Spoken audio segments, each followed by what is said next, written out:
Finga qui se alinga pe double Rolex na TV na non total la lobby balobi il y a vie va et devient c'est le décès d'être tracé chaque année qui se nzoka sala trop pour nga na sala trop pour na qui se nzoka ça mon toto banana kala so na kolinga te batu le quoi sala trop pour na yo pour ça na sali analyse eta que yango yo kele ma na yo kele ma na yo kele ma yebisanga porte parole nini o aleki qui se nzoka na la team wata kwa sana kombo lo kwa wata na la team wata azake tam so na clan wengi na ngana na lobi na tabani no na la team wata na aleki qui se nzoka na succès bon quoi ni c'est là non oh mais na posons ma question na tete qui na clan wengi ke to bani no na la team wata parce que bango ba combattre bango ba bi que qui se nzoka avec au orchestre na bango trouble pour ba ça émission tout le monde ba porter parole et c'est ba le émission qui se nzoka to sepeli azui avec au des autres orchestre et on a tout ni bango question ba ebisa nga porter parole nini o aleki qui se nzoka na la team wata na ba opi bazana ba et puis qui s'en sort à Kalaza lelo tu sais qui s'en sort à Zate à Kala où ils avaient bitambula tam qui s'en sort à lelo ça ma contrat so avo kutana qui s'en sort à faut solo là parce que lelo comme to comme mon lelo ba leader rebelle ba ça benga faut pena papier na biki papa qui s'en sort à solo li bon leader fin moi na nos autant parce que qui s'en sort à bola mo le kete on est maman qui s'en sort à bola mo le kebele oh baba ele kebele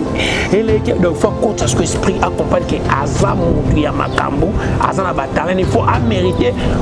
musala o sala pour baner lobby pe ba sepe les gens soutien ba parti pour na komisa o ka orchestre moment on se retrouver on est ça ba di boba ko ba benga en français tu vas se plater na porte ya qui senzoka na la zela na so no calme zela na so la calme moni olo ba mo da trop capital na point par ya on OK malé pour perception réponse ba nani ba se plater to OK ni malé mais ngam na oloba parole les epananga kokota qui senzoka na la team wata ba te belé ba se plater et ça na ba te belé to so la na ba na ko tanga ba kombo na ba te po na ye pona fula mututé ba fanatique to ba nani ba fanatique ba se plater et ça na ba ndeko ba te belé pe ba za na bureau ya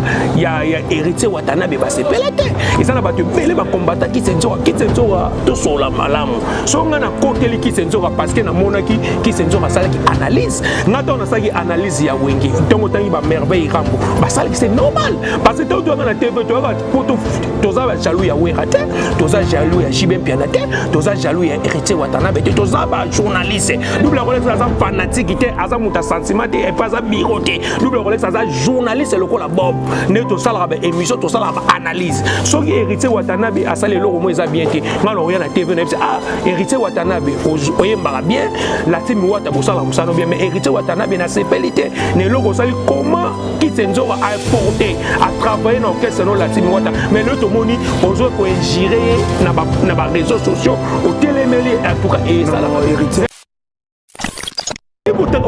qui concert à Wing. Mais musique qui est dans la bonne mode. On va dire que le ngana travailler à la Wing, c'est normal. So qui s'en travailler à la Wing. Moi qui s'en travailler pas qui s'en pas moi na Wing. Azalaka na Wing kala. Azana droit ko sala remarque so concert simité. Ade héritier Watanabe. So qui s'en amoni ke ba ke concert mo simité qui s'en ko sala remarque que presque concert on a CP na moto. Mais musique na monsieur tambola bon. Voilà ce que ya normal ya amoni ke ba musique na monsieur etika na sima et ça kana ghetto. Parce que les Nigériens ont dit ma critique, tout le monde en Afrique, les Ivoiriens ont dit ma critique. Pour Wenge musique, à toi, bête conseil à mardi, ça l'a aimé, mais tout le monde conseil à moi, bête à oyo, bête à l'intérieur, bête à bien, bah apprécier. Et c'est normal.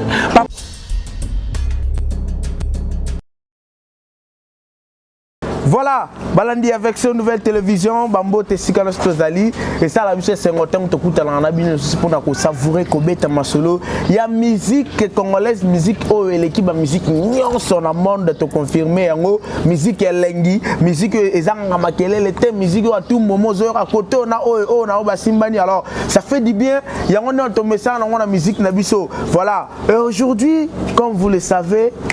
ils ont monté ils ont opéré jusqu'à présent et bomani na tête aux luka nana bomanga au lieu monter bomana mais monter ils continuera à opérer du jour au jour et voilà aujourd'hui encore le roi Nebo Monaki tous en la présence il y a double Rolex. Pourquoi double Rolex? Tout le monde a dit double Rolex a changé moi maloba mikolele ki tous en qui naie abandé ko soutenir wenge a telemela ki kout ba ken piana a telemela ki ba merveille rambo ba te bele o ba critiquer un concert à wenge aujourd'hui to landi double Rolex Azako réconforter Kisinzora, Azako soutenir Kisinzora, Azako acclamer Kisinzora. Nous nous sommes posé des questions. Qu'est-ce qui se passe? Tout le monde double Rolex clair terre, yango le tout monde aye. Tout le ensemble na double Rolex, so bango fungation déjà caméra. Tout ba qu'est-ce qui ne va pas? Et là on dit sali que le double Rolex a un réconfort, tout à la paix même pour soutenir qui s'injora. Double Rolex, bonjour. Ouais, bonjour Bob Kokissa. Bob Kokissa. Kokissa, deux fois. Merci beaucoup na ba fan tout balinga double Rolex. Merci beaucoup vraiment la chaîne Oyo. En tout cas, version nouvelle télévision chaîne au senti Jésus Nzambe batala chaque dimanche. Voilà. Merci beaucoup na ba fan no bal soutenir nga mo na ba ko bandana no. Faut qu'on remercie comme on a penda double Rolex lo senti penda. Voilà baspé. Donc ça double Rolex ça nga ko te baspé nga na botamane na propriété et puis na pesi mbote pa ya maître Chicha Mabele balobi li maître Chicha Mabele sola li pekapoto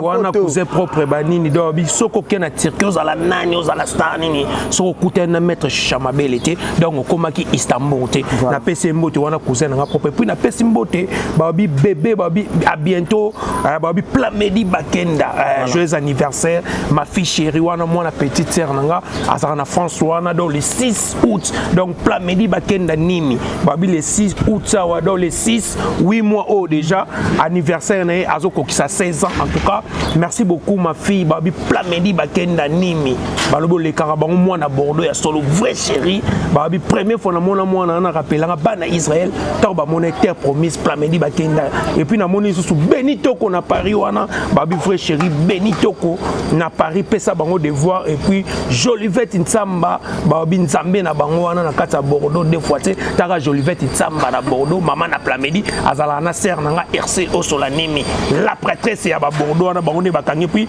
maman Timba Colette abotela biso Jolivette Ntsamba puis venanga Blaise Ntsala Hollandais garçon sans oublier ya Didier Matungulu babi prêtre talaka notre gouverneur Gentini Ngobila sko leki na ye donc ya Didier Matungulu wana sko ba vieux bazala na double Rolex parce que sans oublier suna moni souvenir nanga Odo Mayuma Odem Production ya za na Londres. Merci double Rolex te bi goza mutabato ebele bomba ba mususu ngo banda ko beta bongo alors double Rolex mikoleleki tout ça non banalise na version nouvelle télévision kutu ngayo takanga makasi likola wenge mais le double Rolex pemeni ya Kisinjora ozo soutenir alors que Kisinjora lelo aza ennemi to aza bato cible ya bananion surtout ya clan wenge pourquoi ka double Rolex aponi na ye na moment oyo Kisinjora aza attaqué na clan wenge yo au soutenir qu'est-ce qui se passe double Rolex? Ouais, merci beaucoup na question Bob Kokissa babi deux fois c'est au moins une question tout ninga très capital double Rolex aza muta sentimate double Rolex aza mutute que o wenge futanga mbongo double Rolex aza mutute que kendanga na bandako ya ba musicien ou ba leader wana bakabelanga balongo double Rolex aza mutu o ya sala idéologie et analyse so moni le ba journaliste le ba comment ça ba analyse ba missionné to bandango na ba patch RFI double Rolex aza muta sentimate baloba en français il y a vie va et devient c'est le décès d'être tracé chacun de nous qui senzo wana tangi kombo qui senzo aza mutu nanga na droit pour na côté là parce que comment batu comment na qui senzo akokota na Latim Wata batu tu va sepela na moté comment batu va sepela na poto ya Kisenzoka na lati zela na so na calme zela na so la calme zela mo da trop capital na point par point ya on OK malé pour perception réponse banani ba sepela to OK ni malé mais ngam na oloba parole les epananga kokota Kisenzoka na Latim Wata batu belé ba sepela te et ça na batu belé to so na ba on ko tanga ba kombo na moté po na ye po na fula mututé ba fanatique to banani ba fanatique ba sepela te et ça na bande batu belé pe bazana bureau ya héritier Watanabe ba sepelete et ça na batu belé ba combattant Kisenzoka to sola malamu so nga na koteli Kisenzoka parce que na monaki Kisenzoka sala ki analyse ngata on sala ki analyse ya wenge ntongo tangi ba merveille rambo ba sala ki c'est normal parce que to doanga na TV to ga poto toza ba jaloux ya wera te toza jaloux ya Jibem Piana te toza jaloux ya héritier Watanabe te toza ba journaliste double Rolex aza fanatique te aza muta sentiment te et pas za biroté double Rolex aza journaliste lokola Bob ne to sala ba émission to sala ba analyse soki héritier Watanabe asale loko mo eza bien te ngalo rien na TV na ah héritier Watanabe oyembaka bien la team Wata bosala musano bien mais héritier Watanabe na sepelité ne loko sali comment Kisenzoka a porté à travailler dans orchestre non la team Wata mais le tomoni ozo ko injurier na ba réseaux sociaux au télémélé en tout cas et ça la héritier qui c'est wana to boyi ke bala zela mama bala la team wata eza héritier watanabe lelo zela no to sola bien lelo bob to sa na chaîne na version nouvelle eza kolo na ngwaza soki lelo kolo na ngalo biki abenga na bob lobi abenga na yo la team wata eza ya héritier watanabe na oloba ke intellectuel to loba te ke to kotsa ba fanatique na makamute la team wata tanga lobi ke hérite alobi ke ki senzora oza sispandi na orchestre na eza soki balati ata banani ba fanatique ya héritier watanabe ba fingi kisenzora soki héritier watata ba ke na zana besoin ya kisenzora linga travailler na musala parce que zela nanu pour vous dire la relève kisenzora watazani na posa kisenzora zela to kene no de l'accès déjà que kisenzora déjà ba lembaki na latim wata parce que ata fanatique ya latim wata lobi pona héritier soki héritier watana ba bi ke kisenzora osala wana fanatique yebsa ko kese za JB est ba fanatique ba BCBG ba ko benga na musicien to mona ba musicien le roi ba Rio to mona ba série mo papa we bazaka vivanga na mona ba concert et tant que journaliste ba yaka ba musicien ya wenge ba bando benga ba ma mikolo mais JB mpe na loba ke baza nécessaire baza na orchestre na est na lola ba non et là que ça que to tika ko loba ke o fanatique ne bengani kisenzo eza héritier watanabe yemoko mutu assistanda moi je ne crois pas que Gogan pourquoi na prouvé au moni Gogan assistanda kisenzo pourquoi Kisinzora accueilli ko simba famille na ye esika o ya bima concert o ye pas alaki na kati bob olobelo mo bozela to sola analyse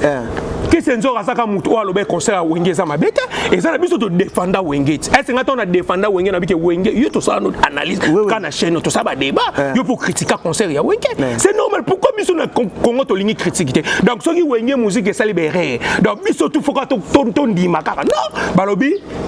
tozana mutu nyonso azaka na sentiment moko te donc bobo ozana okumisaka yimana nga na okumisaka vita mais ngane na boye na défendre wenge na wenge ko comprendre parce que ba beti plein wana non esalama te banda bangamba ba plein nga na telemelaki na défendre wenge parce que ezaki na monaki selonga mais yo pe bobo loba ngo bike wenge musique en tout cas ba mataba kita ba beta mabe oloba ngo na loba ya to mona ba tebele ba loba problème ya kisenzo so bike asali analyse bike wenge e beti concert bien que c'est qui se dit et le ko bengane na orchestre ngwana ils en a raison est-ce héritier watanabe ninga za banda musique basala ke remarque to sala ke pe ba remarque biso le moto ba héritier watanabe au moins tongo banda ke disque no liboso en tout cas osana ba chanson bien mais ba animateur to ba nos héritier basa ba fouter to sala héritier ba remarque to mon héritier c'est moi je la biso Bercy tongo Bercy moi na komaka to mon apena ke orchestre héritier watanabe to mon apena ça va par rapport ya ba animateur ba ndako boire to moni Bercy ko longwa to ko sala so héritier remarque héritier mais nengli bersango oyo pesa ke confiance tu ko mona bersango a changer le face a ko beta bord ali banga et ça ba remarque toza ba journaliste toza wana te pona ko finga ba leader toza presse auto et daka ba leader wana po ba bongisa musala donc c'est normal ki senzo ka nenga za et ça y déjà tricage parce que na bula mabesko tant que nga ki senzo ka za mutu nanga funa sa na côté là et ça te que mutu batu nyoso ba oyi na ki senzo ka batu tu bazo finga ki senzo alinga pe double rolex na te na non total ka lobby balobi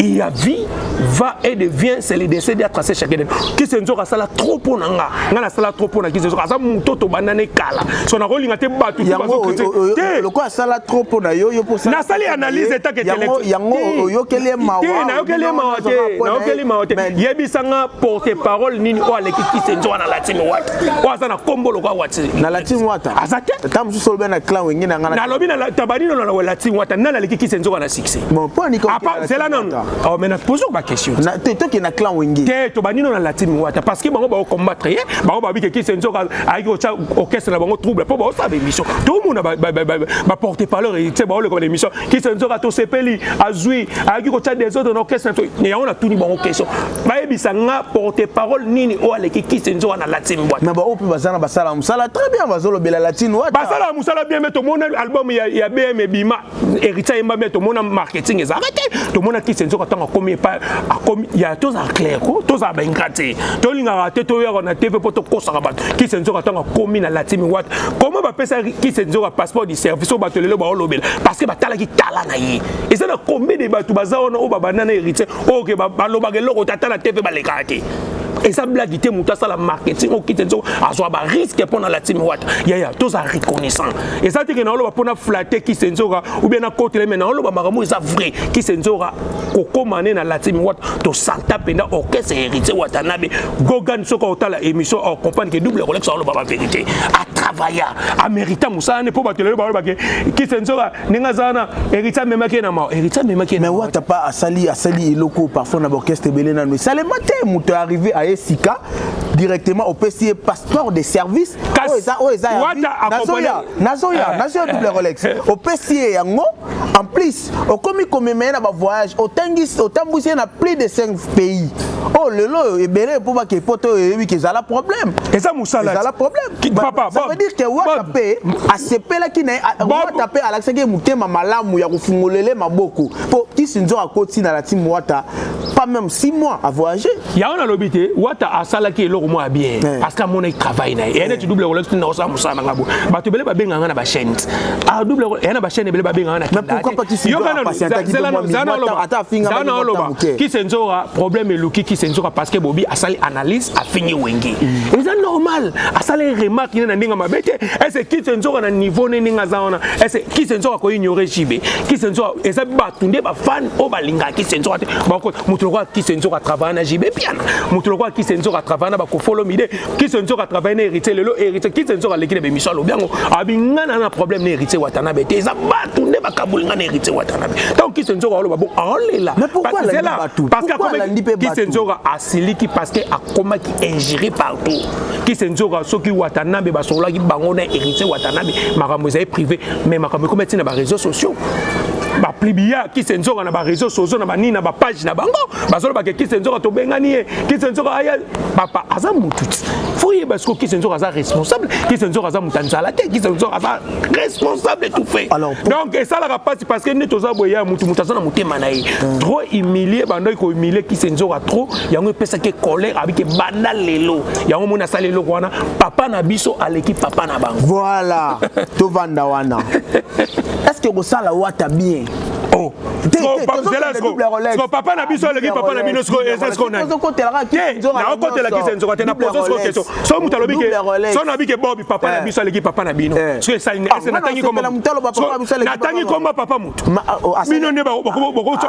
atangi comme asala illusion mais papa ya ba question sur le papa na ba alobi na zongi pa na biso avant le papa na biso le papa na bango bi na zongi pa na biso na zongi na ndako na biso d'ailleurs coup papa na biso à l'équipe papa na bango toye bien très bien mais qui senzo ka tavana papa qui senzo ka tavana akolo ba papa na bango za jibe akolo ba papa na bango za kofi pour travailler na jibe zelano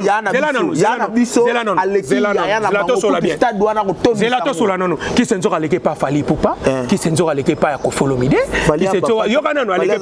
pa fali za papa te pona yo mais tant que déjà travailler na orchestre ba benga papa tolo parce que héritier qui senzo ka benga pe héritier Watanabe papa na ndenga respect tant que ça président appeler les chefs par son nom papa président mona muke azaraki c'est là tant mutaza président za leader aza papa qui senzo ka bando benga anobenga héritier Watanabe lemo papa na ndenga respect tant que ça leader et ça mabeta double Rolex donc qui senzo ka zané tu as 3 papa tolo parce que papa wana lo bagi tamsuji double Rolex ngapeno zaka mayele loko na sepela na yo ngapena loko to benga olobela likambu figure de style figure de style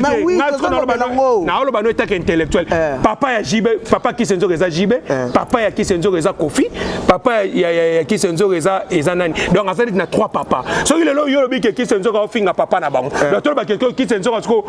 atangi combat 3 papa wana donc 3 papa na baleki ba papa na bango bon c'est ce qu'on a besoin de déterminera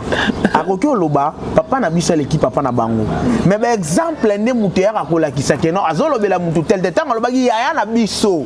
aleki ya na bango kutu stade wana toko tondi sango toko renversant toko corriger ya na biso amema mamisena na poto ya na biso beta ba zenit sa beta ba sala minene ya na biso za leader akenda kabani asali sali ba po ebele o memi batu ba conclure que voilà qui sinzo raza ko s'attaquer na maison mère na ndako ba héritier Wata a plus et là qui si bien que ya na bango na zoloba actuellement sur za ba musicien oyo après concert le 30 juin muto azolinga beta c'est fali pour pas dika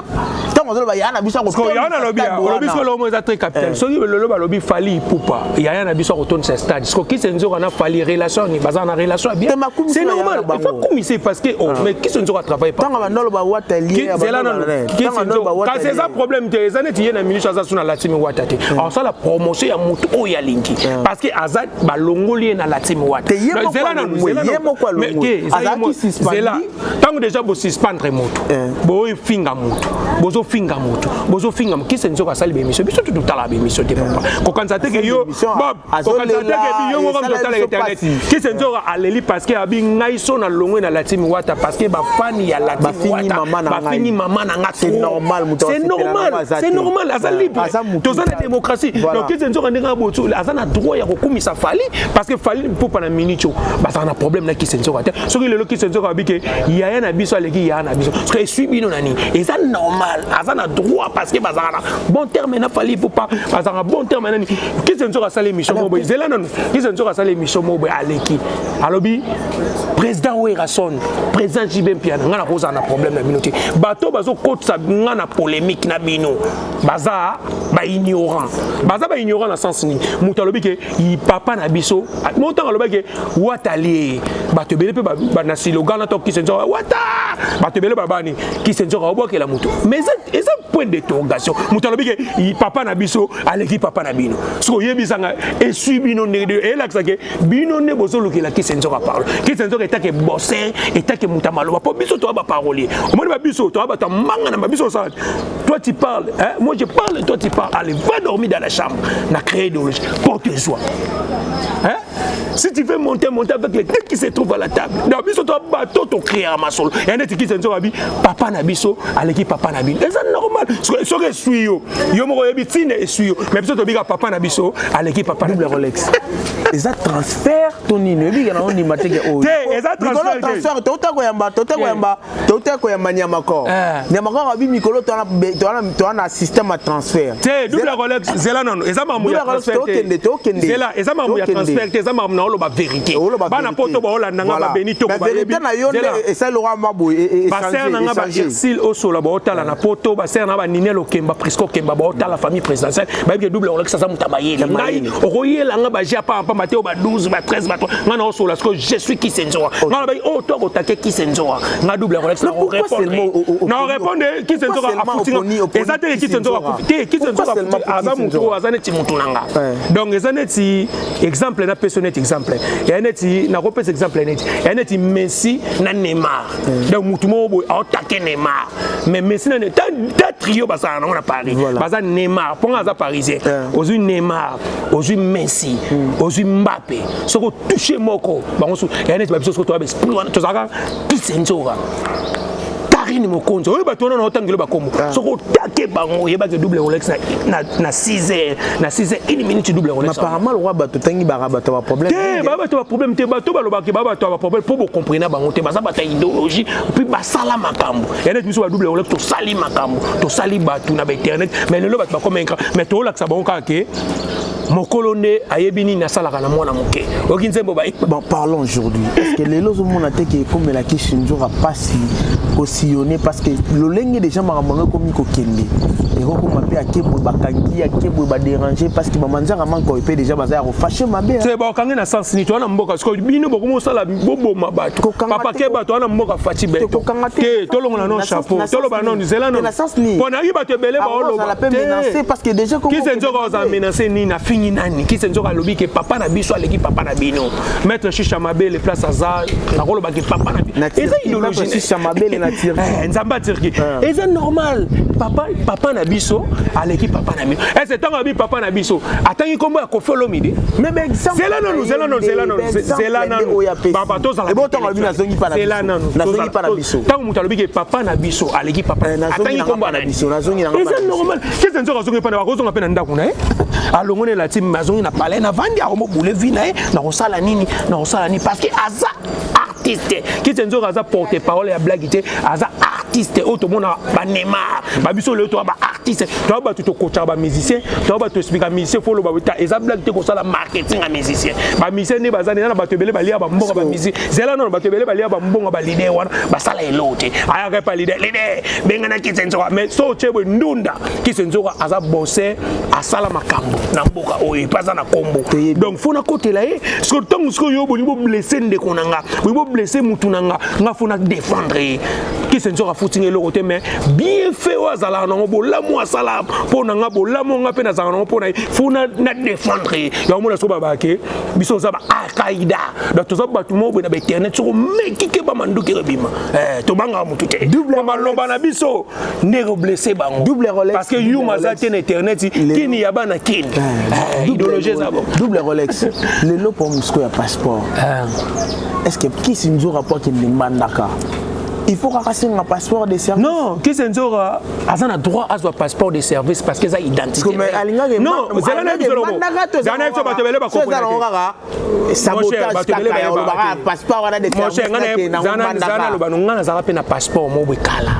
Na simbisa ngumu kaneza la ko simbisi passeport mutu ana zo passeport nanga a voyager oyo na komo benga mutu ana na voyage na otanga mboka kenda te oyo mutu ana loba nanga nini soko lingo zo passeport no ko defenga $100 il faut pesa nga ako defenga $50 il faut pesa nga $100 ani okolanga pona zo passeport mais tel mezaki identité nanga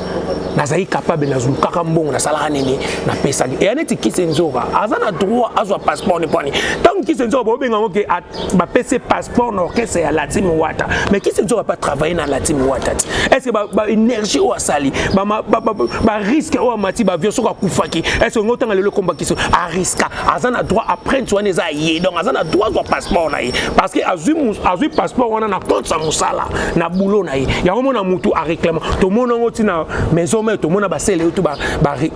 réclamant ba passeport na bon tout le monde ba misé mais ça ba misé belé pe ba zong c'est là ba passeport mais ba misé belé pe ba beta ba 12 donc relaxanine passeport ils a droit ya moto mais ba leader au azane tikolo ka c'est héritier watana face à la pe moto tata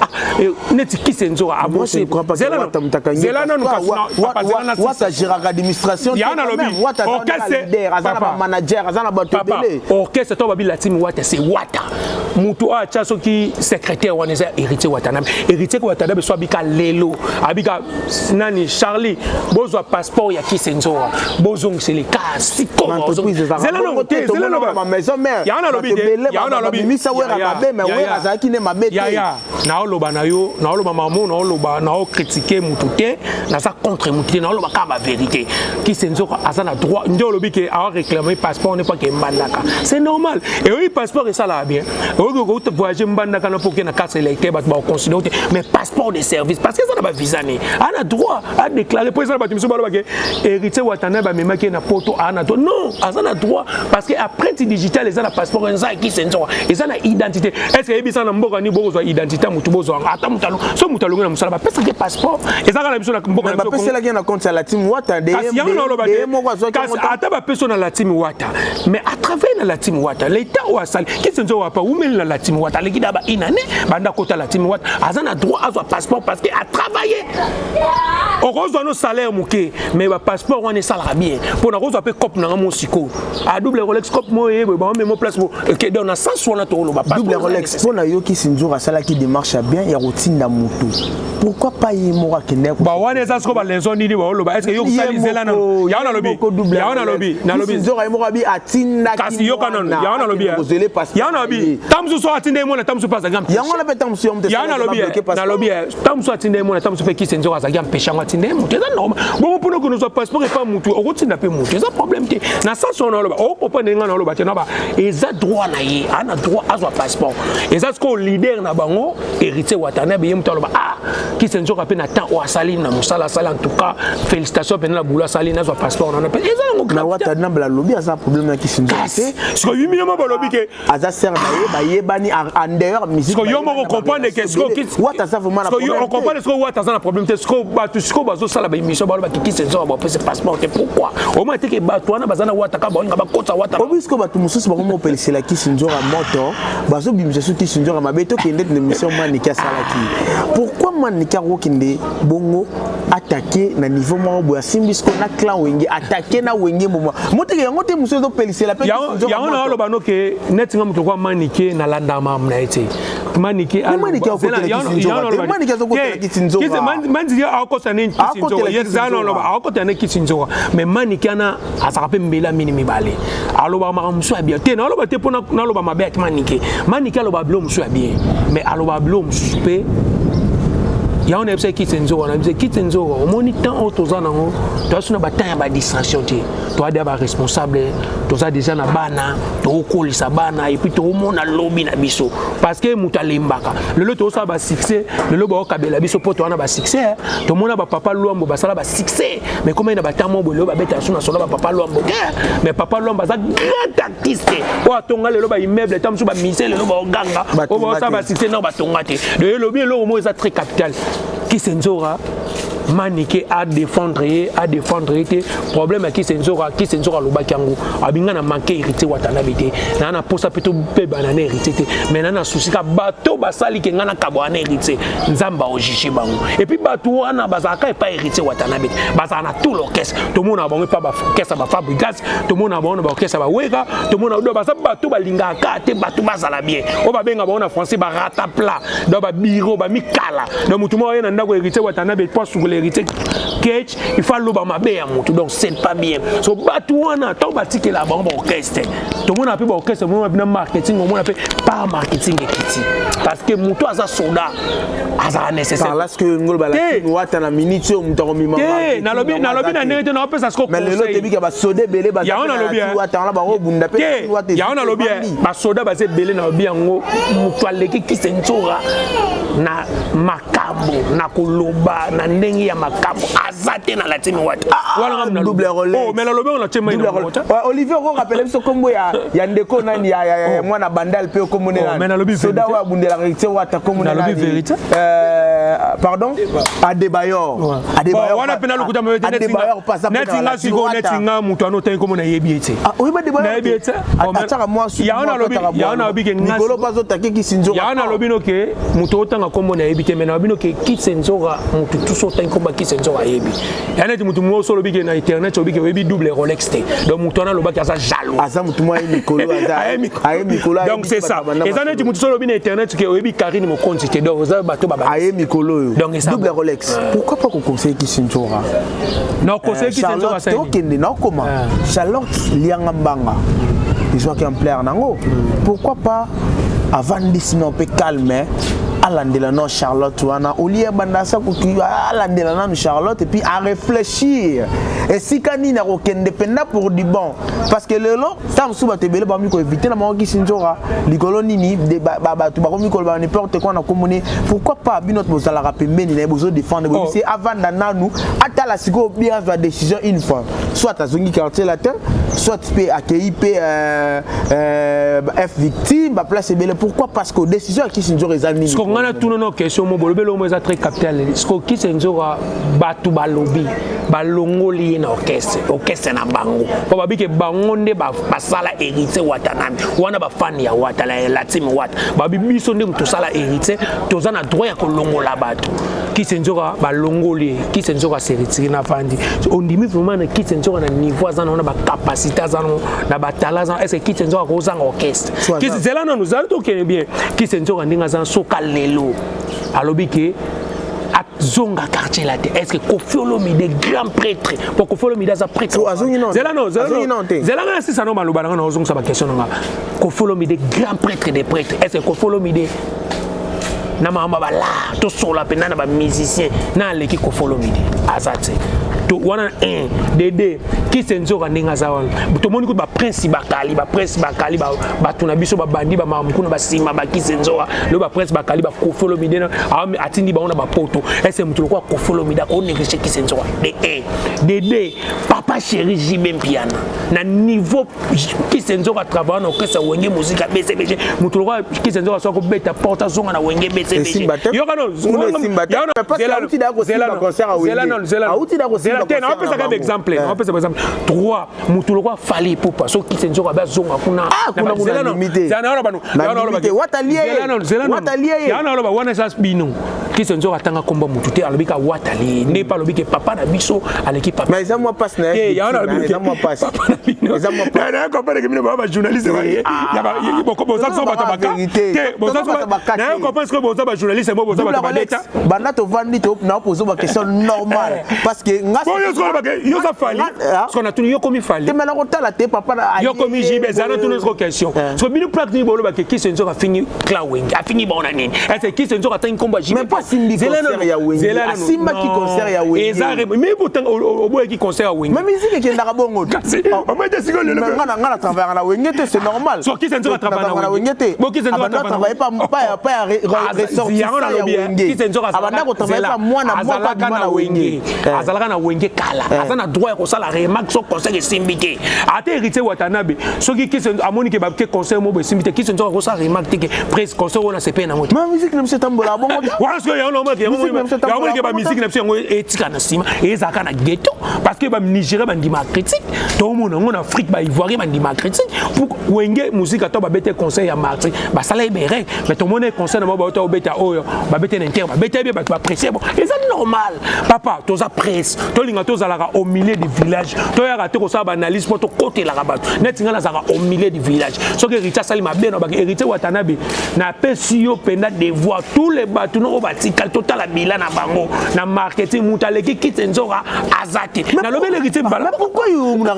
bazana ba débat yo bana yango na lobi na sali na pesi devoir na kolo ba pesi ko na minute po yobi ke kitenzora ba ozo na wengita bi kitenzora na niveau na bi travail na ye so ka ye wengi ya jiba so ba zwa ye kitenzora so ke pa kofi ba zwa ye po azana batala na ye na ebite so na lobi mabeto na côté le mutu na lobi na nga netre na sa côté po na ebi ke kitenzora asa mutu pour l'instant azawapi kisenzoka wana sko mukolo kokuta nende ko tuna kisenzoka soka za ponga za kisenzoka ta ngaza ngana défendre kaka ye parce que asa mutu nanga pona yebi ba capacité donc on sabe mission ba boya manto ba tunga mama kisenzoka faut na défendre pas za mutu nanga alors siko après avoir ça la wana lelo kisenzoka pona yo double Rolex ce qui a bien tuni conseil double Rolex na kinde wapi yo conseiller kinde bon ngana ko conseiller parce que kisenzoka eza yende kisenzoka ngako bate kisenzoka zonge pas JB kisenzoka zonge pas Fali kisenzoka kende pas kofeza yemoko kisenzoka za mwana mukete parce que aza responsable yemoko yebi place ba et puis kisenzoka kalaza lelo te kisenzoka za te ya kala weza ye bitambula tamo kisenzoka lelo za ma contrat so avo kutana kisenzoka bo faut bo solo là parce que lelo comme to comme mona lelo ba leader belé baza benka faut pena papier na biki papa kisenzoka solo li bon leader fin mona banozo ko temps parce que kisenzoka bolamo le kete on est maman kisenzoka bolamo le kebele oh baba ele kebele donc faut que ce esprit accompagne que azamu ya makambo azana batala il faut mériter musala o sala pour ba ne lobby pe ba sepe les soutien ba vanti pour na komisa ko ka ba orchestre mo mettre se retrouver wana za ba di boba ko ba benga na français na auto landa auto comme na mso na suka double Rolex au lobeli quartier latin lobeli mo pas au fort lelo oh mais na kumisi mo pa nga ezana ndenga mabete lobi yango po yo lobi yo ka sko lobi yo lobi ke quartier latin a ozonga kuna te uyoni mtu lobit mais ngana bina niveau ya kisenzoka nde bazala na viene ko folo mpao nde ngana yebi ve wana ko folo ana mbongo mais ko feza na mbongo mais tout monde musicien o kabela ba toza ko moni ba ko folo mi la sali ma bela tini ba presse ba kali ba tuna biso to ndoza na bona ba ki yobi ba presse ba kali na ba kina de to ba ndoko kemba biso tout mais le ko folo mi de a fouter les billets que potos ezana ba mitse bele ba sala mais le to zela non to mona ba merveille rambo le double Rolex sollicitation le so à quartier latin oh mais nga so ma contrat na solo la ko eza mama mbonti mutu to ko vinate so le ba bi ke vera mba bi ba double Rolex bon na zo ko na quartier latin na photo là na che caché non ça mais apparemment le roi quartier latin a commencé à transfert mingi tout oh mais transfert ka et l'accès ko ya on so eza problème ko folo mide ba to bele ba comprendre ate ba to bele ba lo ba ka mabe ya vu na ko folo mide ça faux non ko folo mide a pesa ka valeur na musique na biso a yebi valeur ya moto omema biso ne toloba biso sala ba débat biso to rapena ba TV to gangela lemo ba wenge wana osai pa analyse lobebele mais bata wenge lokuta mabete tozwa rien bakabela ko tata ba fana ya wenge ataba o ba na biso ke tozwa rien o metam so mo sala émission mo défendre wenge ba benga ta double Rolex boy ya tozwa l'autre mais ko follow mide so ko kumisi ko follow mide so sali promotion o mo na ke VP na bengaka a double Rolex le ka bo mo betam so pe 2000 3000 pour anya salango pa ebike ko sala mutu marketing ko kumisa mutu na télé o monde na ta total eza blague te so ba bilo ko to sala ngo trop le to ko mo comprendre que toi na pour ça peut te mériter raté na kana TV na kumisa ka batu mo be na gangela batu mo tanise na soke lokote ya mo na ngana ko mo boya na yo be ngana émission combien de jours nga to ça va programme mais ça que na zana tangele vo mena ko sala ma faire na nga privé ke na ra olobela ba blo mususu ba TV ba analyste to ça mais batongo ba ça ben grave c'est au monde on a fait qui se sont le comique lelo donc muto azo sur la bien il monde avec intérêt quoi o ba ke amour di o ba to kala to no ça na amour di prochain mais ce que to komina yo na français amour cordal ba lu kango na diction amour nini cordal donc ça veut dire quoi donc amour et profit ya on va bien en français cordal mot cordal ba lu kango na diction donc c'est faut le mais abendeza la pour ngambele so solo li ba soli so ezaka ko ba ma pa pambani donc biloko en to linyango souté donc c'est ça voilà là c'était double Rolex binomo boyo ki ndenge a pandi makamba fungoli ba vérité alobeli ki sonzora alobi na déjà yaza au simbi ki sinzora au simbi double Rolex alobi je suis qui sinzora alors ça n'engage que double Rolex c'est moto ngak to kaye par rapport aux ezoleka quartier latin et puis Klawenge puis qui sinzora na la team Wata bozui ba réponse na ba question ozaki komituna concernant passeport naie concernant kolongolaye na la team Wata concernant qu'est-ce qui se passe na kati la team Wata na ki sinzora double Rolex après Sibino alors c'est pour ce pas une émission on peut ça merci na équipe technique avec son nouvelle télévision merci na papa Jean-Pierre Mounoumu merci na double Rolex oh la chaque temps na bengi mais le roi monira numéro version nouvelle télévision pe ya Bob Koki Salo accordé biso tongo a bibo leka tolobela merci na double Rolex pour ça la toujours sympa ya mbarabiso en tout moment to rana pour ça tope sama solo alors bon ça la rappelle le rôle la double Rolex ça sert à rien que ça m'appelle likolo pour monde za monde te Bob il faut pas ça conseil Bob vanité des vanités so tali na Hébreux 13:5 balobi ah vous en rappelez pasteur te na la pasteur te na ta philosophe donc balobi so tali na Hébreux 13:5 na Bible balobi ne vous livrez pas dans l'amour de l'argent wana Jésus mutalobi te to lingana batu te na bolingo ya mbongo po muto azolinga mutu na bolingo ya profit et simba mabe double Rolex on na tana nga mutu to so abenga to ça na biso analyse to sala ngote to lavaka yana batu so mona peta msavane na poto ayana loko sala te metanga yoki message ayini été donc to zakana te o ni contre ni pour ngaza biso mto banda ba analyse to zana pona ko faire nga ko sala émission héritier watane ba va bena na pala yoki bena émission na ngata et PCP idée à comprendre que te to finga te ma bende ko yana TV ko finga ko inciter biso to aja wana te et puis na remercier sous batu na poto komi déjà na voilà émission donc maître Chicha Mabele balobi solo lipeka ya poto babi maître Chicha up na Chicha Mabele donc maître Chicha Mabele maître Chicha babi kuna soke na Istanbul kuna na Turquie soko moni maître Chicha Mabele te dans au comité maître Chicha donc asala trop pour la ba musicien asala trop pour la ba musicien même so congolais ya mbaraba kuna mais ba ingra kaka donc tolo ba kaka bandima maître Chicha donc ke ba msupe bandima mais ba jaloux pe ba ça donc maître Chicha Mabele cousin na zalaka la motema ngo biso to message même so bolamu donc ele kaka ebele et puis na moni plamedi bakenda babi nimi babi petite sœur propre babi deux fois c'est moi na petite sœur babi anniversaire déjà le 6 août sawa donc deux fois t'es joyeux anniversaire plamedi bakenda nimi babi deux fois t'es wana penda fille ya maman quoi ya sœur nanga Irsel nimi na pese mbote babi Benitoko na Paris wana babi deux fois t'es Benitoko na Paris na bosanité Jolivette Nsamba na Bordeaux wana maman na plamedi na pese mbote mutabote maman Colette Simba Matimba oleka bango et puis sans oublier balobi code mondial babi code ya kité code ezalaka costa couleur venanga costa couleur babi wa pesa nga costa couleur code mondial na monnaie déjà ka o pesi batu panique venanga costa couleur balobi ya les beaux gars babi papa mo boy non merci costa couleur les gars costa couleur merci merci pour tout le monde qui car tout le monde libéna tout solo libéna libéné penda et ça libère tout sepeli parce que lui ceux qui moninga et sali ba tout jaloux et lui a kolanda ba jaloux te moni ndesa boy double Rolex yo banda musala o liboso yo mtope sepso banzela o laksa biso et puis yo pe so boulele o pe Costa couleur na ozela ngo yo sakala te po babi yo pe mto mener bango o mener bango na ba émission ozo mener bango na ba montage parce que bob il faut to lo bango donc ya za complet au montage au nini au solingi au bimana mapata so bengi ka bob kufisa ambala moko lambi Costa couleur ensemble na double Rolex kalato bando mona biloko ko sala yo bien Costa couleur et puis kala minute fona no lata sko polo ya vena no lekana mais faut pas émission te ozo déjà loba polo ya Costa couleur pour le véritable code ba kosa biso te code mondial code 240 et puis pour nous rappeler oh na yebi na monde la presse rosa ba troisième on a qui va venir tuka mutabo azarate ko te bi mingi araba on peut sa musique ya tu bilo wane pas des bilo amike kuna yebane o moni ka pas vu on est a tu que no chaque crédit mais Kabela un peu Costa couleur na hôtel émission fait déjà hôtel émission donc babi patron limité mon tara patron limité Costa couleur venanga Costa couleur to kamula sko ba polo kala minute Costa couleur venanga v à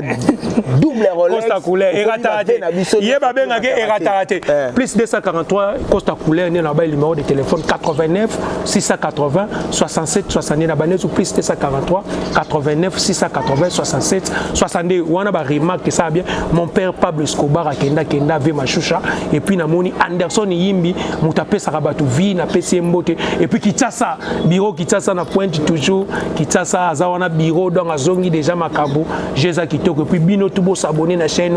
à la prochaine. Merci beaucoup. Voilà, là c'était double Rolex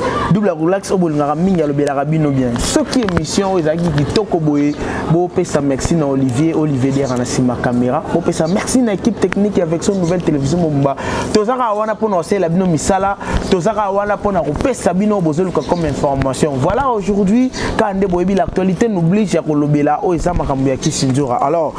restez connectés branchés puis bon continuer ko liker bon continuer ko commenter bon continuer ko tala avec son nouvelle télévision pona ko motiver biso to kenda ko lukela bino ba inviter bipa union surtout en tout cas ngana bino pona lelo to kaboni a to kutana mikolo ko ya ciao.